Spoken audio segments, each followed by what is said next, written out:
Shalom, selamat malam jemaat Tuhan yang terkasih. Kita berjumpa kembali dalam program Mesbah Keluarga yang khusus membahas mengenai pendalaman Alkitab. Dan pada malam hari ini kita sama-sama akan belajar suatu topik yang saya beri judul atau fokus kita pada Yeremia 17 ayat 5 sampai 8, yaitu hidup yang mengandalkan Tuhan. Namun sebelumnya kita akan berdoa terlebih dahulu.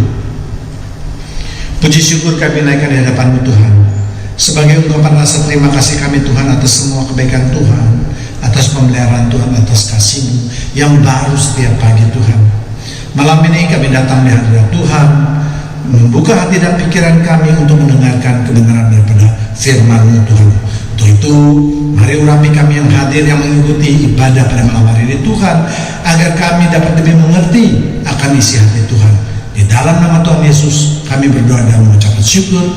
Mari sama-sama yang siap menyambut firman Tuhan kita katakan amin.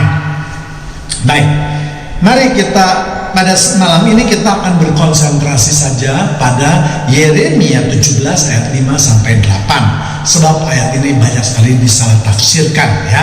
Untuk itu sebelumnya mari kita baca terlebih dahulu ya. Yeremia 17 ayat 5 sampai 8. Ayat 5, beginilah firman Tuhan, terkutuklah orang yang mengandalkan manusia, yang mengandalkan kekuatannya sendiri, dan yang hatinya menjauh dari Tuhan.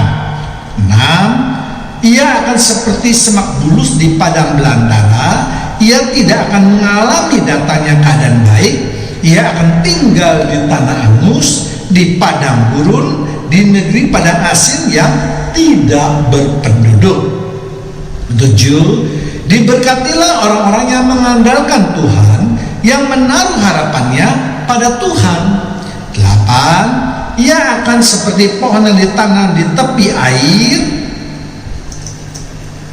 yang merambatkan akar-akarnya ke tepi batang air, dan yang tidak mengalami datangnya panas terik, yang daunnya tetap hijau, yang tidak khawatir dalam tahun kering, dan yang tidak berhenti menghasilkan buah ya.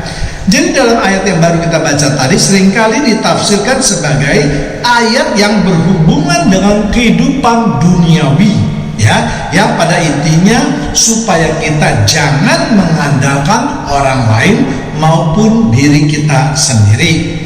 Jadi kalau kita tafsirkan ayat tersebut untuk kehidupan duniawi, maka kiranya kita akan mengalami kesulitan, bahkan akan bertentangan dengan kenyataan di dalam kehidupan kita.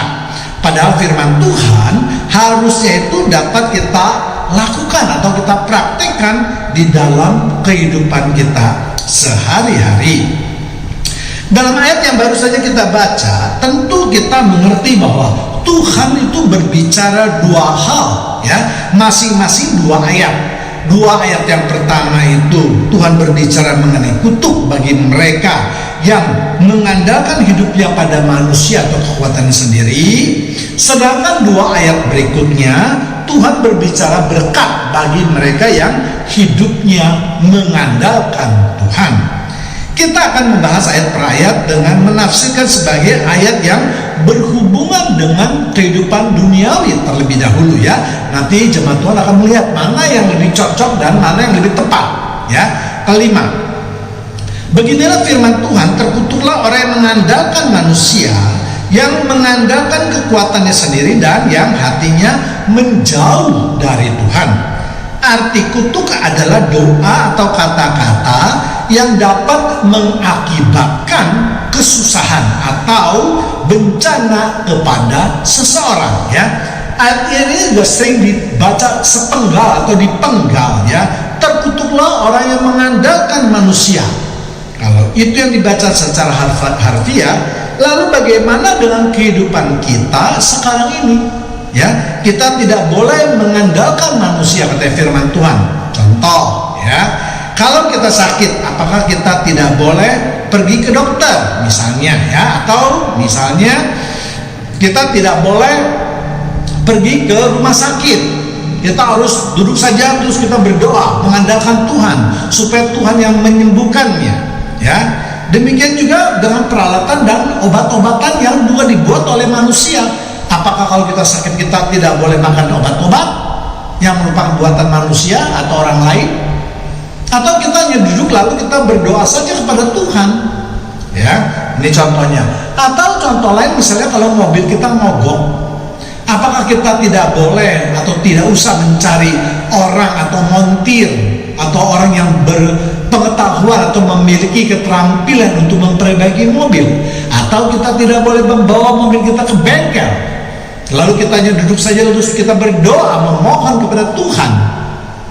Ya, tentu penafsiran ayat ini tidaklah demikian. Apalagi ada hamba Tuhan juga yang menyatakan bahwa kita kalau mengandalkan Tuhan itu tidak hanya untuk urusan-urusan yang besar saja, tetapi untuk urusan-urusan kecil pun kita harus mengandalkan Tuhan. Nah, ini salah kaprah di dalam penafsiran. Ya, saya dengar dari khotbah seorang khotbah wanita mengatakan bahwa kita hidupnya harus mengandalkan Tuhan. Ya kan, itu hal-hal yang kecil. Saya tidak tahu karena dia tidak memberikan contoh. Ya, tapi kalau sepengetahuan saya atau saya bisa menafsirkan hal tersebut tidak benar. Kalau semua hal di dalam kehidupan kita mengandalkan Tuhan, kita memohon pertolongan Tuhan. Misalnya tadi saya sebutkan, atau lebih kasarnya lagi misalnya, kalau pintu saya rusak, terus saya minta, Tuhan, tolong Tuhan kirimkan malaikatmu untuk memperbaiki pintu saya. Kalau AC saya rusak, Tuhan, tolong kirimkan malaikat untuk memperbaiki AC saya. Yang kamu sembah itu Tuhan atau kamu menukarkan Tuhan? Kamu hamba Tuhan atau kamu memperhamba Tuhan? Apa-apa suruh Tuhan, apa-apa suruh Tuhan. Jelas ini tidak dapat dipraktekkan di dalam kehidupan kita sehari-hari. Ya, yang kedua yaitu yang mengandalkan kekuatannya sendiri. Hampir sama ya. Di dalam kehidupan dunia ini jelas kita tidak juga boleh mengandalkan kekuatan diri kita sendiri katanya. Misalnya contoh, kalau kita melihat handphone kita tidak nyala, apa yang harus kita lakukan? Apakah kita tidak boleh misalnya, kalau misalnya HP yang tidak nyala kita hidupkan, atau mungkin baterainya habis terus kita cas terlebih dahulu, atau kita hanya duduk saja terus berdoa kepada Tuhan, Tuhan tolong HP saya rusak Tuhan, biar Tuhan yang menyalakan atau memperbaikinya. Apa begitu hidup kita? Kalau kita lapar, kita ingin memasak Indomie misalnya saja, atau memasak nasi, juga kita tidak boleh mengandalkan kekuatan kita sendiri. Ya kan? Ya, apa kita harus duduk saya berdoa, Tuhan tolong berikan makanan buat hambamu ini agar hambamu bisa makan. Tentu penafsiran ini tidak tepat, atau bahkan mungkin saya anggap salah, ngawur bahkan ya. Tidak bisa kita mengandalkan hal-hal yang seperti itu dalam kehidupan kita. Nanti akan kita bahas. Ayat ini berbicara lain, bukan berbicara mengenai kehidupan duniawi, tetapi bagi mereka yang tidak bisa menafsirkan dengan baik atau dengan ikut-ikutan orang lain, karena banyak sekali saya lihat hamba Tuhan yang menafsirkan juga dalam kehidupan duniawi ini, ya akhirnya jadi terjadi salah kaprah. Inilah yang bisa membuat jemaat jadi bingung, ya kan? Di panggung dikatakan tidak boleh mengandalkan kekuatan manusia, tidak boleh mengandalkan kekuatan diri sendiri, tidak diberi contoh. Akhirnya jemaat pikir, loh bagaimana ini saya mempraktekannya di dalam kehidupan kita sehari-hari, ya. Kemudian lalu ada juga yang berkata, ya Pak, itu kan kalau iman tanpa perbuatan itu adalah mati Pak. Jadi harus ada iman yang dilakukannya juga gitu loh. Ya, mereka melihat di Yakobus 2 ayat 28 ya. Sebab seperti tubuh tanpa roh adalah mati, demikian juga iman tanpa perbuatan-perbuatan adalah mati. Menurut saya firman Tuhan itu berbicara mengenai iman ya. Kalau kita baca ayat sebelumnya, maka yang dibicarakan adalah percaya kepada Tuhan dalam rangka untuk keselamatan, bukan dalam rangka untuk kehidupan duniawi. Ya, tidak ada hubungannya sama sekali dengan duniawi. Jemaat Tuhan bisa membaca baik di Yeremia maupun yang tadi di Yakobus, itu tidak ada berbicara mengenai kehidupan duniawi, semuanya berbicara tentang keselamatan. Ya, arti dari iman adalah kepercayaan kepada Allah. Ya, artinya kita yakin dan percaya bahwa Allah sanggup untuk membawa kita ke dalam kehidupan yang kekal, dan bukan kehidupan yang berhubungan dengan pekerjaan duniawi. Pekerjaan duniawi itu tidak ada hubungannya dengan keselamatan, bahkan kontradiksi dengan keselamatan. Timbul lagi pertanyaan, Allah memang sanggup Pak untuk melakukan apapun juga di dalam kehidupan manusia, katanya, ya kan? Ya, saya percaya dan yakin bahwa Allah kita adalah Allah yang maha segala-galanya. Tetapi sekali lagi tidak dalam hal-hal seperti ini. Jadi penafsiran ayat ini jangan dipaksakan, ya. Jangan terus mencari ayat-ayat lain yang memang sama sekali tidak ada hubungannya dengan kehidupan duniawi dan keselamatan. Untuk itu makanya perlu sekali para pengkhotbah itu harus hati-hati di dalam menerjemahkan atau menafsirkan ayat di dalam Alkitab agar jemaat menjadi tidak bingung, ya. Sehingga akhirnya apa? Akhirnya firman Tuhan itu hanya di awang-awang saja, tidak dapat dipraktekkan, ya. Kalau kita terus bersikukuh menafsirkannya pada pekerjaan-pekerjaan yang bersifat keduniawian, maka jelas akan terjadi kontradiksi di antara ayat-ayat Alkitab tersebut, dan itu tidak boleh terjadi, ya. Mungkin kita tafsirkan, ya Pak, itu kan untuk pekerjaan-pekerjaan yang ringan. Sedangkan yang berat-berat kita bisa minta kepada Tuhan biar Tuhan yang tolong. Ya, saya setuju. Tetapi jangan memakai ayat ini, karena ayat ini tidak menceritakan atau menambah kalimat. Ingat, firman Tuhan tidak boleh ditambah atau dikurangi. Ya, kalau Tuhan menyatakan jangan mengandalkan manusia untuk pekerjaan-pekerjaan yang berat atau mengandalkan kekuatan sendiri untuk hal-hal yang tidak dapat kamu kerjakan sendiri, yaitu bisa kita terima, ya kan? Lalu ada kalimat belakangnya lagi, bagaimana yang hatinya menjauh dari Tuhan. Ya kan, kalau baca ayat jangan dipotong-potong sepenggal-sepenggal, ya kan? Ya, kalau dibaca sepenggal-sepenggal jadi lucu. Mengandalkan Tuhan, loh hatinya kok menjauh dari Tuhan. Bagaimana ini? Ya, saya juga mau katakan, ya. Jadi terkutuklah orang yang mengandalkan manusia, yang mengandalkan diri sendiri. Itu tidak, sekali lagi, tidak ada tambahannya sama sekali, ya. Jadi ya kita menerjemahkan apa adanya, ya. Jadi menurut saya ayat ini harus ditafsirkan menurut hal-hal yang bersifat keselamatan, ya. Kalau kita tafsirkan dengan keselamatan, nah ini pasti lebih pas, lebih cocok, ya. Terkutuklah orang yang mengandalkan Tuhan. Kalimat tersebut ditafsirkan bahwa di dalam hal keselamatan, kita sebagai orang percaya tidak boleh mengandalkan manusia, karena tidak ada manusia manapun juga di dunia ini atau di muka bumi ini yang sanggup memberikan atau menjanjikan keselamatan. Jadi kalau kita mengandalkan keselamatan kita kepada manusia, itu artinya kita berusaha sekuat tenaga untuk mencari pertolongan atau bantuan dari manusia, ya, untuk memperoleh keselamatan. Itu juga sama artinya manusia itu menganggap atau dianggap dirinya sebagai Tuhan. Dan ini tidak boleh terjadi, sebab hanya Tuhanlah yang mampu memberikan keselamatan. Jadi kalau kita mencari orang lain dengan tujuan untuk mencari keselamatan, berarti kan itu kita mentuhankan dia, ya. Tidak ada manusia manapun di dunia ini yang sanggup memberikan keselamatan, sekali lagi, ya. Sebab semua manusia adalah berdosa. Bagaimana orang yang berdosa ingin menyelamatkan orang yang berdosa juga? Tidak mungkin, kan? Ya, Kalau kita minta pertolongan atau bantuan orang lain, nah inilah yang dikutuk oleh Tuhan. Sebab Tuhan kita adalah Tuhan yang cemburu, yang tidak mau diduakan, ya. Keselamatan itu adalah anugerah dari Tuhan dan bukan usaha manusia. Kemudian kalimat selanjutnya yaitu yang mengandalkan kekuatannya sendiri, ya. Kita juga tidak dapat mengandalkan kekuatan kita sendiri untuk mencapai keselamatan, ya.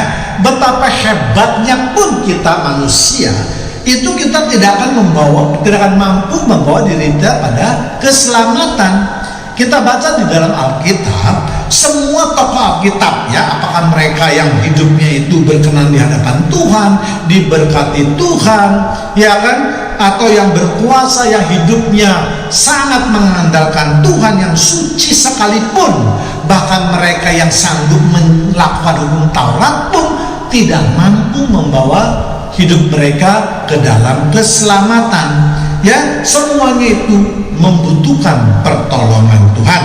Demikian juga dengan diri kita sendiri. Jika kita mengandalkan kekuatan kita untuk mencari atau memperoleh keselamatan, seakan-akan itu kita mempunyai kekuatan seperti Tuhan, dan kita tidak perlu Tuhan lagi karena sudah bisa memperoleh keselamatan atas kemampuan atau kekuatan diri kita sendiri. Kalau orang-orang sudah mempunyai pikiran seperti ini, maka mereka tidak lagi memerlukan Tuhan, sehingga mereka jadi lupa akan semua kebaikan Tuhan. Bahkan mungkin mereka bisa menyamakan dirinya seperti Tuhan. Kita harus ingat, ya, mengapa malaikat berdosa dibuang oleh Tuhan? Atau apa dosa malaikat yang terbesar kepada Tuhan? Karena mereka ingin menjadi seperti Allah, ya. Apa dosa Hawa yang terbesar ketika makan buah terlarang? Karena dijanjikan iblis bahwa matamu akan terbuka dan melihat yang baik dan yang jahat seperti Tuhan. Hal-hal inilah yang dibenci oleh Tuhan, sehingga pada kalimat selanjutnya dikatakan dan hatinya menjauh dari Tuhan, ya. Jadi setelah ditafsirkan mengenai keselamatan, dan memang harus ditafsirkan seperti itu karena ayat-ayat sebelumnya juga berbicara tentang keselamatan, menjadi klop semuanya, tidak ada yang bertentangan, tidak ada yang aneh, ya. Nah, kita lihat lagi, dan hatinya menjauh dari Tuhan. Kalimat ini ditafsirkan kalau manusia sudah mampu memperoleh atau mendapatkan keselamatan atas kekuatannya sendiri, maka mereka tentu akan melupakan Tuhan. Artinya mereka akan menjauhi Tuhan atau tidak menganggap adanya Tuhan.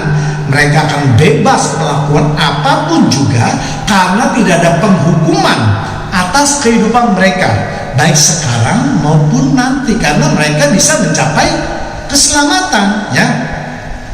Kita masih ingat ketika pada zaman Nuh, ya, sebelum adanya air bah, kehidupan manusia pada waktu itu penuh dosa dan tidak takut akan Tuhan. Laki-laki dikatakan dapat mengambil perempuan sesuka hatinya. Nah, itu berarti melakukan perzinahan seenaknya, sehingga akhirnya Allah membinasakan semuanya kecuali keluarga Nuh yang berjumlah 8 orang tadi, ya. Kemudian hatinya menjauh dari Tuhan juga dapat ditafsirkan bahwa mereka boleh menyembah berhala.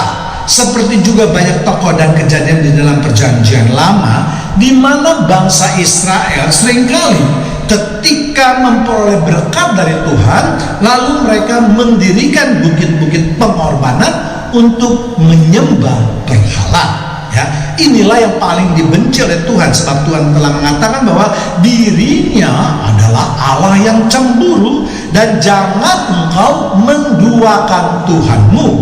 Dan kalau kita baca pada ayat-ayat sebelumnya, jelas ini banyak dilakukan oleh bangsa Israel.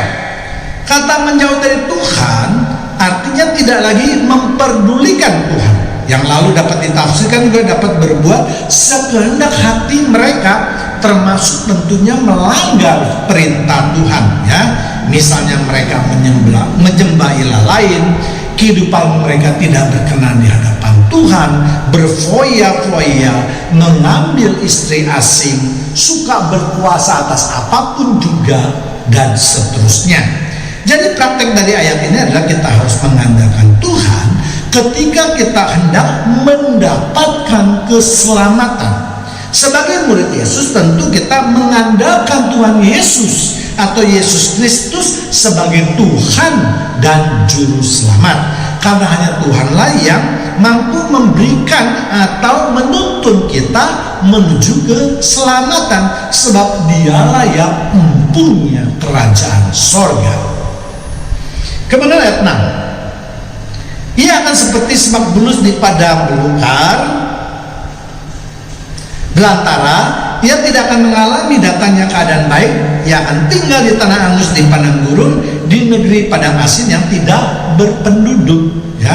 Ia akan seperti semak bulus di padang belantara. Semak bulus artinya sekumpulan pohon kecil yang tidak beranting, tidak berdaun, atau bisa juga diartikan miskin sekali, tidak memiliki apa-apa lagi.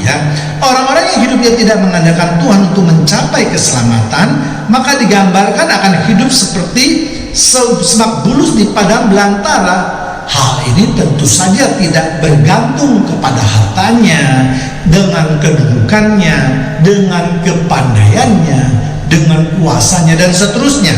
Ia akan merasakan hidupnya kering sepi, tidak berpengharapan, tidak bergairah.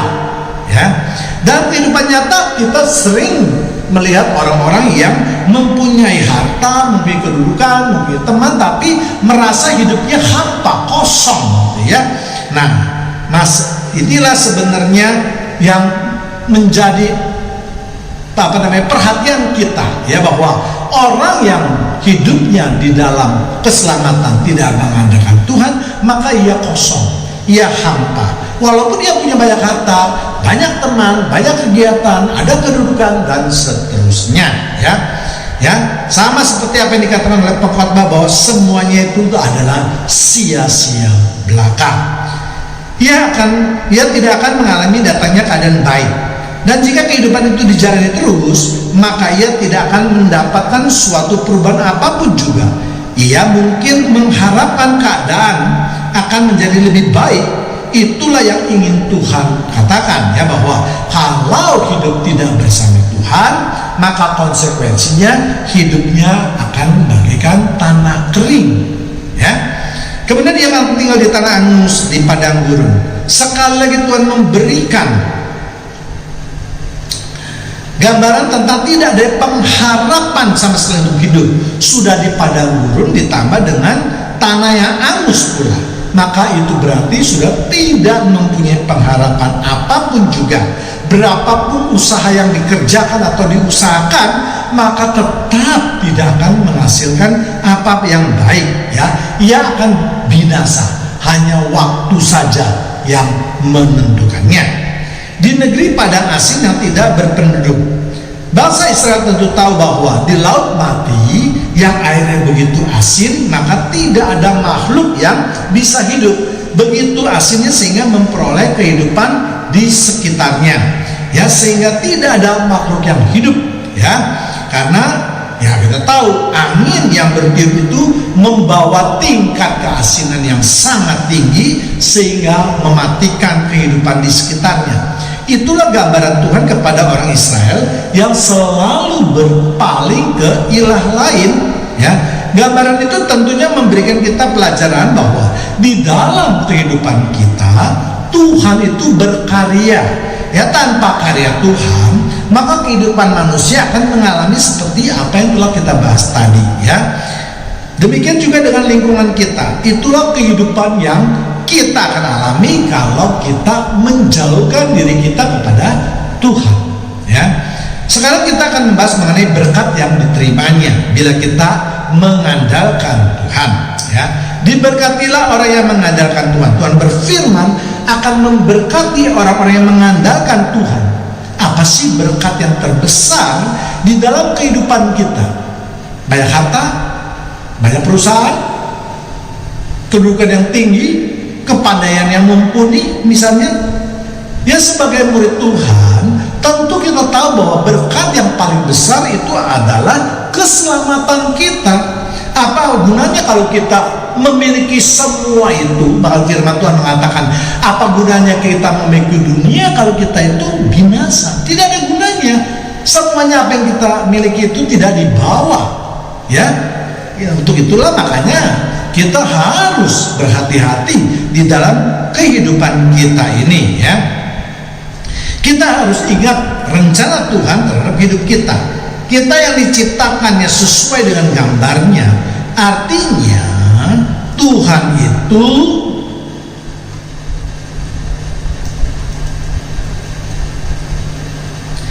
Tuhan itu ingin kita masuk ke dalam kerajaan sorga semuanya, ya. Arti mengandalkan adalah menaruh kepercayaan, ya. Sama seperti misalnya kalau kita mengalami kesulitan, katakanlah kalau HP kita rusak atau komputer kita rusak, tentu kita akan mengandalkan orang yang mempunyai keahlian di bidang tersebut, ya, agar dapat diperbaiki. Namun contoh ini bukan berarti saya menyamakan Tuhan dengan orang yang mempunyai keahlian tersebut. Sebab saya tahu bahwa Tuhan kita adalah maha segala-galanya. Ini hanya memberikan gambaran supaya jemaat Tuhan lebih mengerti apa yang dimaksud dengan mengandalkan tersebut, ya. Jadi kalau kita sudah serahkan HP kita yang rusak atau komputer kita yang rusak, maka kita akan menunggu hasilnya, ya. Demikian juga dengan Tuhan kita. Tuhan kita adalah ahli segala-galanya dan dapat dipercaya, dan sudah terbukti karyanya di sepanjang kehidupan manusia, ya. Tidak perlu diragukan lagi. Untuk itulah kita harus mengandalkan hidup kita kepada Tuhan. Artinya kita menaruh kepercayaan kita kepada Tuhan tentang keselamatan kita, ya. Sekali lagi, kita berbicara tentang keselamatan dan bukan berbicara hal-hal yang duniawi, ya. Kemudian kalimat selanjutnya, yang menaruh harapannya kepada Tuhan.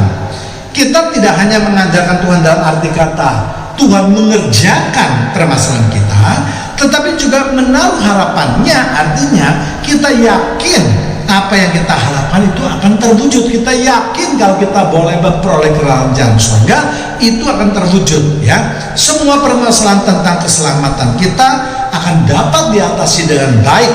Itu yang dimaksud dengan kita menaruh kepercayaan kepada Tuhan. Nah, bagaimana kita bisa menaruh kepercayaan atau harapan kita kepada Tuhan?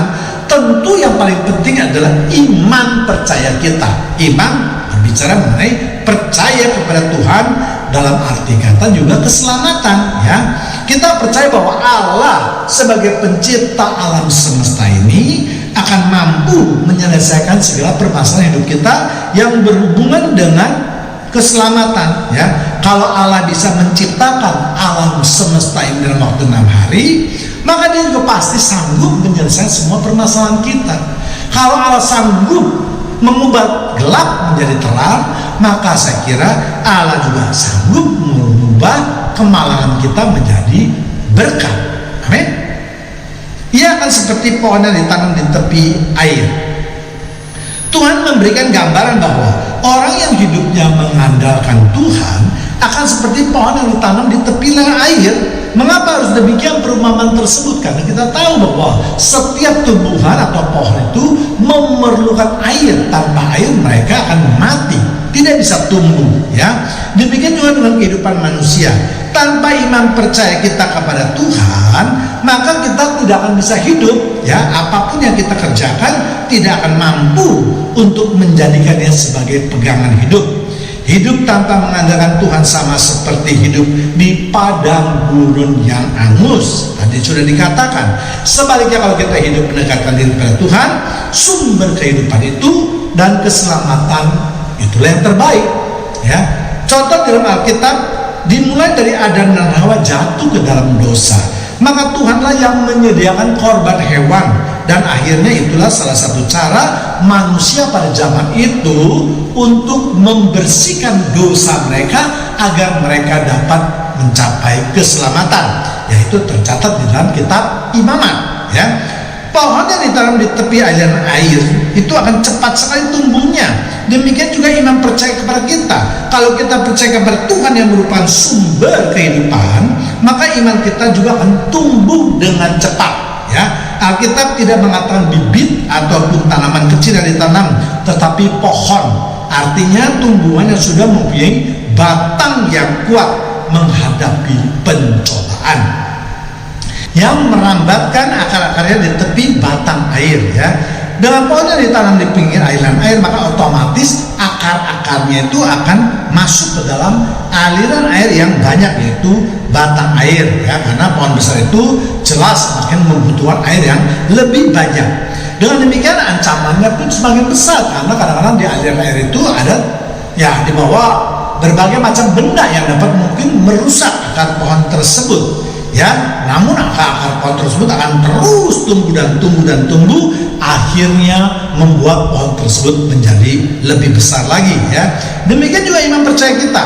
Kalau rohani kita terus mendapatkan asupan yang sehat, yaitu firman Tuhan setiap hari, maka iman kita juga lama-kelamaan akan terus tumbuh dan akhirnya menjadi kuat. Inilah yang memberikan gambaran bahwa Allah yang menyediakan keselamatan, lalu manusia dengan usahanya untuk terus menjaga keselamatan tersebut dengan pertolongan Roh Kudus. Jadi Allah lah yang memegang peranan utama di dalam usaha manusia untuk mendapatkan keselamatan. Ya, untuk memberikan gambaran lebih jelas, mungkin jemaat Tuhan dapat melihat pada video yang lain, yaitu tugas Allah Trinitas ya. Dan yang tidak mengalami datangnya panas terik setelah akar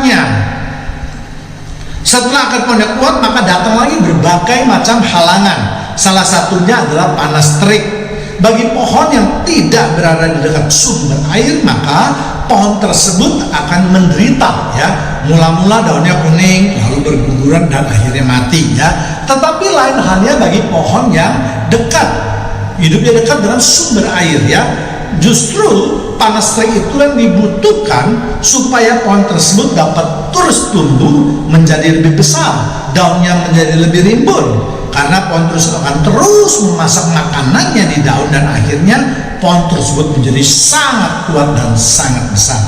Demikian juga tentang kehidupan kita ya. Firman yang terus ditaburkan dan yang diserap akan terus menguatkan rohani kita, sehingga kita tidak hanya tubuh jasmani saja yang kuat, tetapi tubuh rohani kita juga menjadi kuat ya. Setiap rintangan dan pencobaan kita hadapi bersama Tuhan, sehingga akhirnya kita dapat mencapai keselamatan. Bagaimanapun si jahat ingin menarik kita, namun tidak akan berhasil, karena kita sudah berpegang pada kebenaran firman Tuhan. Jadi bagi kita semua yang sudah mendapatkan kebenaran firman Tuhan, maka pencobaan itulah yang akan menjadikan kekuatan kita di dalam kehidupan kita bersama dengan Tuhan, dan bukan sebaliknya sebagai ancaman bagi kehidupan kita. Kita akan terus tumbuh menghadapi berbagai rintangan dan akhirnya akan mencapai kemenangan ya. Yang daunnya tetap hijau, yang tidak khawatir dalam tahun kering ya. Dengan kondisi tanaman seperti itu, maka dikatakan daunnya tetap hijau. Jelas kalau tanaman atau pohon itu kekurangan air, kalau panas terik matahari, maka pohon tersebut akan daunnya berguguran dan akhirnya mati ya. Dan sebaliknya bagi tanaman yang sudah cukup mendapatkan makanan, maka tumbuh menjadi daun yang rimbun ya. Demikian juga dengan kehidupan manusia. Kalau manusia tidak mendapatkan gizi baik jasmani maupun rohani, maka manusia tidak mungkin akan tumbuh dan menjadi besar. Bahkan hal sebaliknya akan terjadi, yaitu akan mati ya. Kemudian yang tidak berhenti menghasilkan buahnya ya. Pohon dalam keadaan seperti itu tentu tidak hanya bertambah besar saja, tetapi juga harus menghasilkan buah. Sebab pohon yang tidak berbuah, yang hanya mempunyai dahan ranting saja, akan ditebang dan akan dimasukkan ke dalam perapian sebagai kayu bakar. Tetapi pohon yang berbuah akan berguna bagi kehidupan makhluk lain dan juga kelihatan lebih indah ya. Itulah kehidupan yang Tuhan inginkan. Kalau kita sudah menjadi besar, artinya rohani kita sudah menjadi dewasa, maka kita harus berbuah. Buah-buah roh itu harus nyata di dalam kehidupan kita sehari-hari. Galatia 5 ayat 22 dan 23. Tetapi buah roh ialah kasih, sukacita, damai sejahtera, kesabaran, kemurahan, kebaikan, kesetiaan. 23. Kelemah lembutan, penguasaan diri. tidak ada hukum yang menentang hal-hal itu. Itulah buah yang harus kita perhatikan di dalam, atau kita perlihatkan dalam kehidupan kita. Dan mengenai buah roh, tentu kita juga sudah sering mendengarnya dalam pemberitaan firman Tuhan yang lainnya, ya. Demikianlah pemberitaan firman Tuhan mengenai hidup mengandalkan Tuhan dalam hal keselamatan. Mari kita tundukkan kepala. Terima kasih Tuhan, kalau pada malam hari ini kami masih diberi pencerahan mengenai keselamatan. Biarlah Roh Kudus terus menuntun hidup kami, agar kami berkenan di hadapan-Mu. Terima kasih Bapa yang di surga. Terima kasih Tuhan Yesus. Terima kasih Tuhan Roh Kudus. Haleluya. Amin.